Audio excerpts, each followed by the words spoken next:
नमस्कार, ओम ज्वाला काली माँ। तो कैसे हैं आप सभी? माँ भगवती, माँ राजराजेश्वरी, माँ ज्वाला काली की कृपा से आप सभी अच्छे होंगे और इसी शुभ विचार के साथ आज हम आप सभी के साथ एक बहुत रोचक तथ्य साझा करेंगे और मुझे आशा है कि आपको ये वीडियो बहुत पसंद आएगी। पिछली वीडियोज़ में हमने देवी के प्रादुर्भाव की कथा और देवी के उत्पत्ति की कथा और इसी सीरीज़ में हम आज अब सती कथा के पार्ट 2 में जाने वाले हैं। पार्ट 1 में हमने बहुत ही रोचक टॉपिक्स के ऊपर बात करी कि दक्ष प्रजापति किस प्रकार से शिव निंदक बने और माँ भगवती ने क्यों दक्ष प्रजापति का ही घर अपने अवतार के लिए चुना। तो अगर आपने हमारी वो वीडियोज़ नहीं देखी हैं तो आप हमारी प्लेलिस्ट में जाकर के चेक कर सकते हैं जिसका नाम है देवी की अमर कथा। और यदि आपने हमारे चैनल को सब्सक्राइब नहीं करा है तो ज़रूर कर कीजिएगा। अगर आपको इसी प्रकार की रोचक तथ्य के साथ अगर वीडियोस चाहिए तो हमें आप कमेंट्स में भी ज़रूर बताइएगा और लाइक भी ज़रूर कीजिएगा जिससे कि हमें भी एक तरह से मोटिवेशन मिलती रहे। और इन वीडियोस को अगर हो सके तो ज़्यादा से ज़्यादा शेयर कीजिए। तो आज का हमारा ये जो टॉपिक है ये भी बहुत ज़्यादा इंटरेस्टिंग होने वाला है और आज हम इस बारे में बात करेंगे कि माँ सती की जन्म की कथा का कारण तो हमने जान लिया और किस प्रकार से शिव निंदक दक्ष क्यों बन गए ये भी हमने जान लिया। तो अब दक्ष यज्ञ विध्वंस में माँ सती ने अपना आत्मदाह क्यों किया, इसके पीछे का कारण क्या था, तो इसी बारे में आज हम चर्चा करेंगे।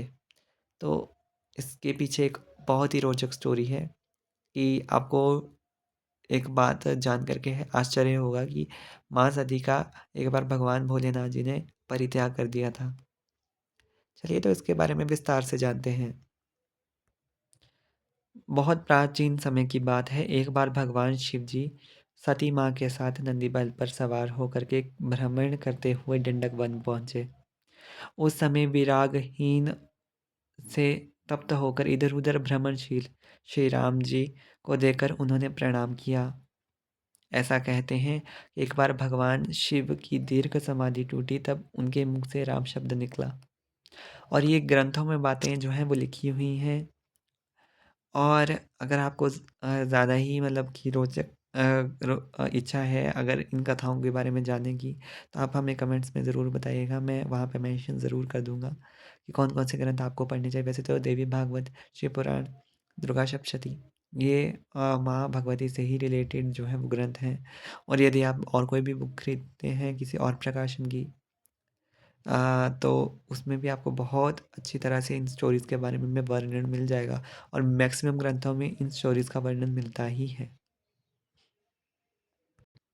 तो जिस तरह से हमने जाना कि श्री राम जी को देख कर के भगवान भोलेनाथ जी ने प्रणाम किया या फिर भगवान शिव जी के मुख से एक बार समाधि जैसे ही टूटी तो राम शब्द निकला। तो इस पर माँ सती को जो था वो बहुत ही आश्चर्य हुआ कि त्रिलोकी के स्वामी जो हैं वो भगवान भोलेनाथ जी को ये राम जी किस प्रकार भाए और ये श्री राम जी हैं कौन जिनका मेरे स्वामी जो हैं वो ध्यान करते हैं। तो इसी पर माँ सती ने त्रिपुरारी भोलेनाथ जी से पूछा कि हे प्राणनाथ ये राम कौन है जिनका आप ध्यान करते हैं। तब शिव जी ने माँ सती को बताया कि अर्धांगिनी राम जी जो है वो मेरे आराध्य देव हैं, वही साक्षात परम ब्रह्म हैं। वर्तमान में मनुष्य का शरीर धारण कर पृथ्वी पर मानवीय लीला करते हुए विचरण कर रहे हैं। और आपको एक मैं बात क्लियर कर दूं, श्री राम जी जो हैं वो भगवान श्री हरिनारायण जी का अवतार हैं। मेरे आराध्य देव ने धर्म की स्थापना के लिए ही मानव तन धारण किया है। मैं सतत उन्हीं का ध्यान और स्मरण किया करता हूँ।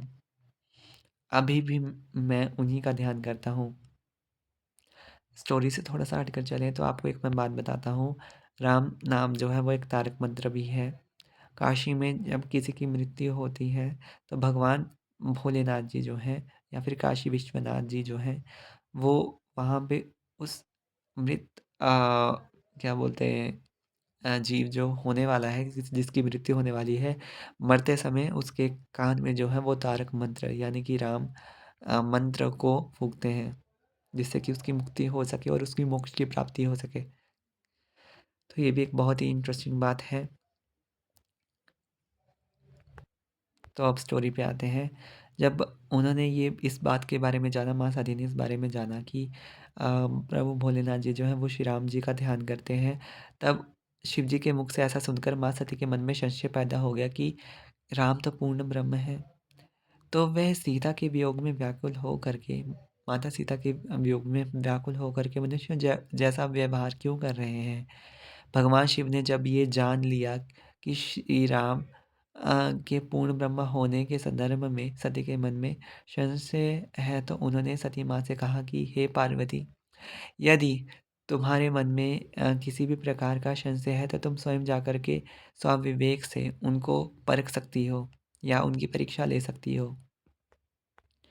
जब शिव जी से ऐसी आज्ञा प्राप्त हो गई या फिर ऐसा सुन कर के जब शिव जी की स्वीकृति माँ भगवती, माँ सती को मिल गई, तब उन्होंने श्री राम जी की परीक्षा लेने के लिए वहाँ पहुँची, जहाँ पे श्री राम जी विराजमान थे, या फिर जहाँ पे श्री राम जी जो थे वो माँ सीता के वियोग में भटक रहे थे।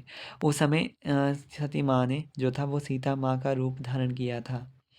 और विचार करने लगी कि यदि श्री राम जी ने उन्हें देख कर के भ्रम में पड़ जाएँगे तो स्पष्ट हो जाएगा कि वे पूर्ण ब्रह्म नहीं हैं। और ये जो संशय था, ये बहुत ही भारी पड़ा था। लेकिन सती ने जैसा सोचा था ठीक उसके विपरीत हुआ। श्री राम जी ने माँ भगवती माँ सती को, भले ही वो सीता रूप में थी, वो उनको पहचान लिया और उनको प्रणाम करते हुए माता शब्द से संबोधित कर दिया। आप इस भयावह जंगल में अकेले विचरण क्यों कर रही हैं? भगवान शिव कहाँ हैं? ऐसा श्री राम जी ने पूछ लिया। श्री राम के मुख से माता शब्द सुनकर सती माँ को जो थी बहुत ही शर्म का अनुभव हुआ या फिर लज्जा आ गई, और वह सीता के रूप को त्याग कर त्रिपुरारी शिव के पास लौट गई। शिव जी ने योगा दृष्टि से सारा दृश्य देख ही लिया था। जब उन्होंने देखा कि माँ सती ने सीता माँ का रूप धारण कर लिया है, तो जो माँ सती थी वो शिव जी के लिए जो थी वो मातृतुल्य हो गई थी, और पत्नी कभी भी माता नहीं, माता के रूप में जब जिस प्रकार से अगर परिणित हो गई थी शिव जी के मन में, तो इस तरह से उन्होंने माँ सती ने जो था वो शिव जी की वामांगी होने का जो एक तरह से अधिकार था वो खो ही दिया था। शिवजी ने भले ही माँ भगवती से ये नहीं कहा था, माँ भगवती सती से ये कुछ नहीं कहा इस बारे में, किंतु उनके व्यवहार से ये स्पष्ट हो गया कि शिवजी ने भी उनका एक तरह से त्याग कर ही दिया है, और वे इस बात से बहुत ज़्यादा दुखी रहने लगी। और यही सबसे बड़ा मेन कारण था दक्षयज्ञ में माँ भगवती का जाने का। खैर लीला तो माँ भगवती की ही थी, इच्छा तो माँ भगवती की ही थी, किंतु ये बहुत ही रोचक बात है। अब इसके बाद हम जो था वो सती कथा की अगले पार्ट में बात करेंगे कि माँ भगवती किस प्रकार से दक्ष यज्ञ में गई। और इस स्टोरी में जिस तरह से आपने जाना, और उसी प्रकार से अगली स्टोरी में हम दक्ष यज्ञ विध्वंस की कथा के बारे में जानेंगे, किस प्रकार से दक्ष यज्ञ विध्वंस हुआ और वहाँ पे किस प्रकार से माँ भगवती ने आत्मदाह किया था। और सबसे बड़ा आत्मदाह करने का कारण ये था कि अगर शिव जी ने ही माँ भगवती का एक तरह से त्याग कर दिया था, तो वो माँ भगवती इस जो दुःख था उसको एक तरह से बर्दाश्त नहीं कर पा रही थी, और इसको सहन करने के लिए एक तरह से उनको एक नई रूप की आवश्यकता थी, इसलिए उन्होंने आत्मदाह किया था। ये भी एक बहुत बड़ा कारण था। अब अगली वीडियो में बात करेंगे, तब तक के लिए जय माता दी।